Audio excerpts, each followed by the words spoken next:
마태복음 18장 15절에서 17절입니다. 누군가 나에게 죄를 범하며 그 사람을 어떻게 대해야 하느냐는 문제입니다. 어제 말씀 작은 자를 실족해 하지 말라고 말씀했는데요. 실족해 한다는 것은 죄를 짓게 한다는 겁니다. 그러니 실족해 하는 사람이나 실족하여 죄를 짓는 사람이나 다 죄를 짓는 겁니다. 그러니 우리는 실족해 하는 사람도 되지 말고 실족하는 사람도 되지 맙시다. 문제는 나에게 잘못을 한 사람, 나에게 죄를 지은 사람을 어떻게 대해야 하느냐 하는 문제예요. 이건 단지 나에게 얼마 돈을 갚지 않았다, 혹은 나와 관계가 비틀어졌는데 원인이 그 사람에게 있다 하는 그런 문제 아니고 죄의 문제입니다. 단어 자체가 죄입니다. 죄. 이 죄는 하나님 앞에서만 죄라고 해요. 사람에게는 잘못했다라고 할 수 있죠. 그런데 하나님께는 죄예요. 그런데 하나님께 죄가 되고 또 그것이 누군가에게 잘못이 되는 경우 그 사람을 어떻게 해야 하느냐 하는 겁니다. 15절에 누군가 나에게 죄를 범하면 먼저 그 사람에게 가서요, 1대1로 만나서 권고하랍니다. 1대1로. 그 1대1로 만난 이유는 그 사람이 사람들에게 수치당하지 않도록 배려하는 거죠. 그래서 조용히 이 문제를 해결하기 위해서 그 사람을 찾아가 1대1로 권고하는 겁니다. 권고한다는 것은 이 말이 애매한 말인데 직설적으로 말하면 꾸짖는 겁니다. 왜 그런 잘못을 했느냐, 다시는 그러지 말라 하는 겁니다. 그러니까 이런 죄의 문제는 사람과의 문제만이 아니고 하나님과 관련된 문제이기 때문에 죄 문제는 반드시 처리해야 합니다. 그러니까 이런 경우 사랑으로 허물을 덮어주라. 그 잠언 10장에 나오는 말씀이 있거든요. 미움은 다툼을 일으켜도 사랑은 모든 허물을 가린다고. 근데 죄를 그냥 가려주면은 죄가 안에서 누룩처럼 퍼져요. 그래서 죄를 죄라고 지적을 해서 죄 문제를 처리하고, 그리고 그 죄를 지은 사람이 수치당하지 않도록 그것을 덮어주는 게, 그게 사랑으로 허물을 가리는 겁니다. 그 죄 자체를 덮는 거 아니에요. 이 죄를 행한 사람을 직접 찾아가는 이유, 그 형제의 허물을 덮어주기 위한 거예요. 근데 만일 그 형제가 그 죄 지적을 받고 잘못했습니다, 이제 그러지 않겠습니다 하고 또 하나님께 또 회개한다면 그 죄를 조용히 덮어주는 겁니다. 조용히 덮어주는 거예요. 근데 그 사람이 죄를 인정하지 아니하고 내가 뭘 잘못했나 하고 따지고 또 그 죄를 반복해서 행한다면 가만히 있을 수 없죠. 그거는 하나님 앞에서 심판을 면할 수 없는 문제고요. 또한 그런 사람이 교회 안에 있으면 교회가 힘들어집니다. 그래서 우리가 사랑으로 허물을 덮는다 할 때 이거 판단 잘 하셔야 합니다. 가끔 이런 문제 지적을 하면 교회가 사랑이 있니 없니 그렇게 따지는 분이 있어요. 그렇게 자기 심정적으로 따지면 안 되고요. 성경에서 하나님이 이런 사람을 어떻게 대해야 하느냐라고 말씀하시면 그 말씀에 따르는 게 옳은 겁니다. 16절에 만일 1대1로 만나서 권고했는데도 듣지 않으면 그 다음에 두세 증인의 입으로 말마다 확정하게 해야 한답니다. 두세 증인이란 한 두세 사람 더 데리고 가서 그 죄 문제를 지적하는 거예요. 지적하는데 있잖아요. 1대1로 만났을 때는 내가 뭘 잘못했나 이러죠. 그런데 두세 증인을 데리고 가서 그 죄가 죄라고 확인을 하면 입이 다 물어지죠. 그런 경우 이제 두세 증인, 그 증인들을 잘 선택해야 합니다. 그 죄에 대해서 잘 알고 있어야 되고, 그리고 죄인 것을 성경적으로 알고 있는 사람이고, 그리고 이 문제를 가능하면 조용히 처리하려고 하는 사랑이 있는 사람이어야 합니다. 교회에서요, 죄의 문제 처리할 때에 그 죄에 대한 미움하고 그 죄를 지은 사람에 대한 미움은 같으면 안 됩니다. 죄는, 흔히 하는 말로 죄는 미워해도 죄는 미워하지 않아야 한다 하죠, 그죠? 찾아가서 권고하는 이유는 그 죄인을 구원하기 위한 거지, 그 죄인을, 공동체에서 쫓아내고 창피 주기 위한 게 아니거든요. 그러니, 죄인을 대할 때 이 마음은요, 미움을 가진 마음이면 안 된다 이야기입니다. 사랑입니다.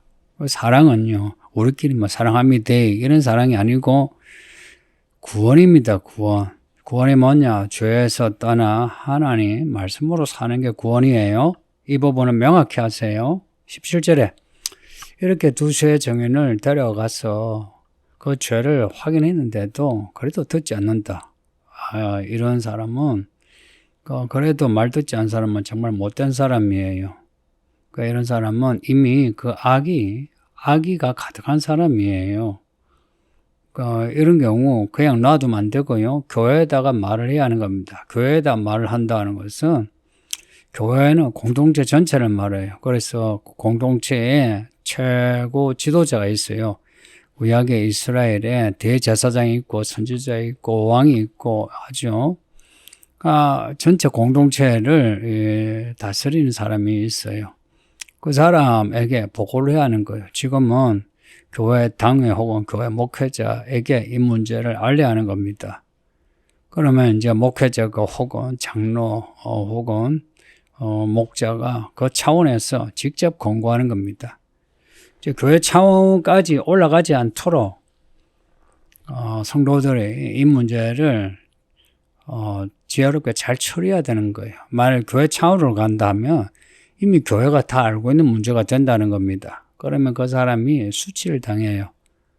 사람이요, 자기가 잘못했다는 거 알아도 창피당하면 마음이 더 삐뚤어져요. 그래서 교회 차원에서 이 문제를 처리하지 않도록 우리가 개개인이 먼저 잘 지혜롭게 해야 하는 겁니다. 본문 앞에 말씀이 작은 자를 실족하지 말라는 말씀이죠. 그리고 작은 자가 나와요. 작은 자를 실족하지 말라.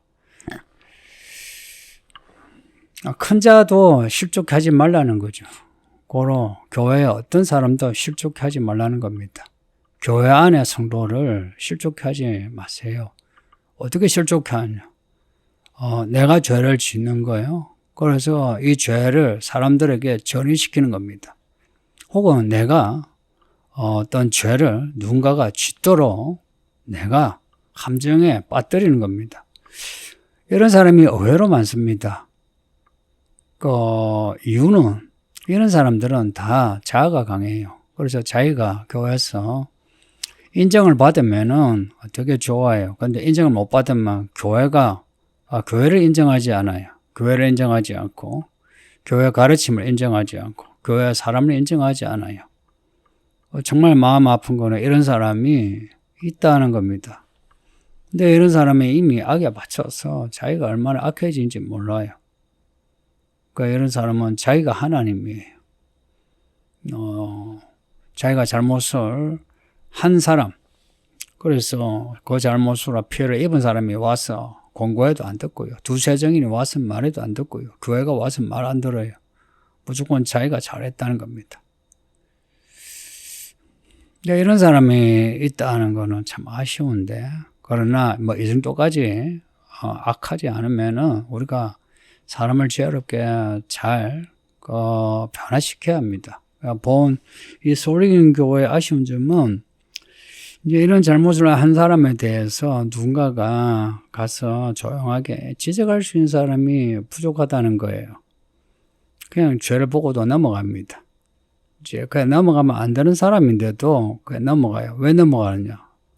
사랑하기 때문에 넘어가는 게 아니고요. 불편한 말을 하는 게 부담스럽고 또 말을 하고 난 뒤에 불편한 관계 되는 것도 싫은 겁니다. 부모도요, 자식을 키워놓고 낳고 키울 때 자식이 불편하게 여기는 말 잘 하지 못해요. 왜냐? 불편한 말을 해서 부모 자식 간의 관계가 깨질까 봐.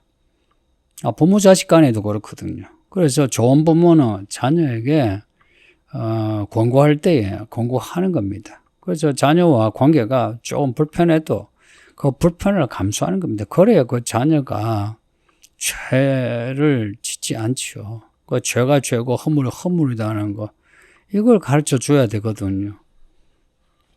근데 이 교회 성도들의 이런 부분에서 너무 약해요. 혹은 뭐 그 반대로 뭐 감정적으로 대응한다든지. 감정이 아니고요. 이 부분은 우리가 하나님 뜻대로 하는 거 훈련해야 돼요. 아까 말씀드렸지만 뭐 사랑으로 허물을 덮는다, 말장난하면 안 돼요. 정말 사랑하느냐 할 때 그렇지 않거든요. 정말 사랑한다면요, 구원의 문제에 집착하게 돼요. 그래서 그 사람이 구원받도록 죄를 죄라고 지적하는 거예요. 그래서 잘못을 확인시키고 그리고 회개하라 하는 겁니다. 혹은 이런 말을 직설적으로 하기 곤란하면 죄가 죄란 것을 완곡하게라도 말해줘서 어떻게 해서든지 그 죄에서 떠나도록 고면하는 겁니다. 그렇게 하는 게 교회의 일꾼이에요. 제가 자주 말하죠. 교회 일은 사람 없는 일입니다. 자꾸 딴 일 가지고 신경 쓰지 마세요. 이 믿음이 허습하게 든 사람들, 특히 나이 들어가는 사회생활하는 이 남자들 잘 들으세요. 교회 일은 사람 없는 일입니다. 사람 없는 일입니다.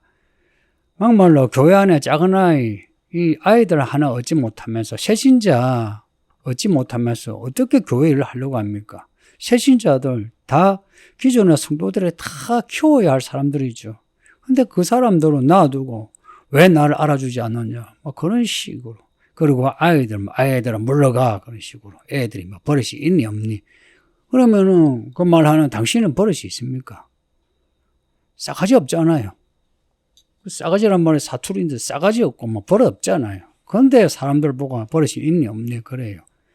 그런 부분 놔두고요. 죄 문제에 집착하세요.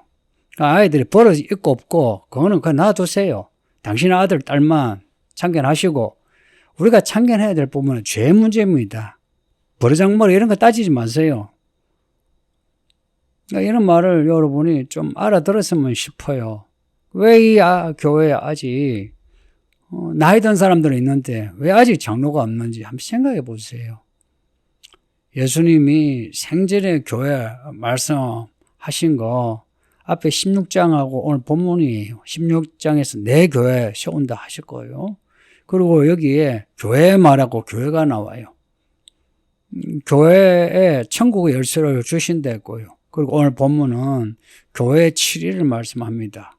교회다움은 교회가 말씀으로 천국 열쇠를 가지는 게 교회다움이고, 그 다음이 교회에 죄 짓는 죄인에 대해서 어떻게 그들을 치리하냐, 이게 교회다움이에요.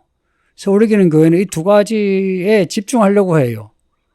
제가 뭐 그릇이 작아서 다른 문제에 그렇게 집중하지 않으려고 해요. 그러니 이 문제에 여러분도 집중하셔야 돼요. 왜냐? 여기서 이렇게 배우니까.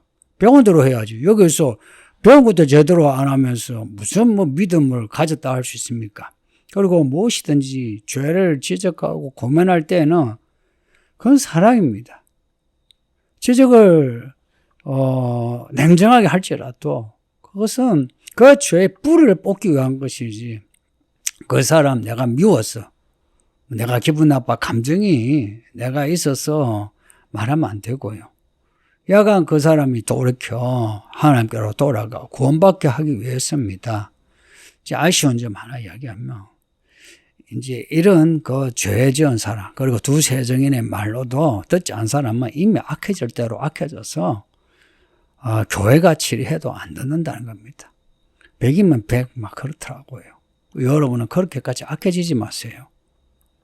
그렇게 악해지는 이유가 뭔가 생각해 보니까, 교회가 백화점처럼 있잖아요. 가면 어서 옵시오 하고 그들에게 맞춰주니까 그래요. 성도님도 여러분이 교회 맞춰야 돼요. 여러분에게 교회 맞추는 거 아니에요. 하나님 보고 하나님 당신이 나한테 나 맞춰줘요. 그렇게 할 수 없는 거예요. 여러분이 교회 맞추세요. 여러분이 읽고 있는, 그리고 듣고 있는 이 설교에 맞추세요. 아버지 하나님 감사합니다. 죄인의 문제를 주의 말씀대로 지혜롭게 잘 처리하게 해주세요. 이 교회가 주의 몸된 교회다움을 가지고 천국의 열쇠로 풀고 묶어서 참 하나님의 이야기가 펼쳐지게 하시고 교회 안에는 죄와 허물에 있는 사람들에 대해 참 은혜롭게 치리할 수 있게 해주세요. 예수님 이름으로 기도합니다. 아멘.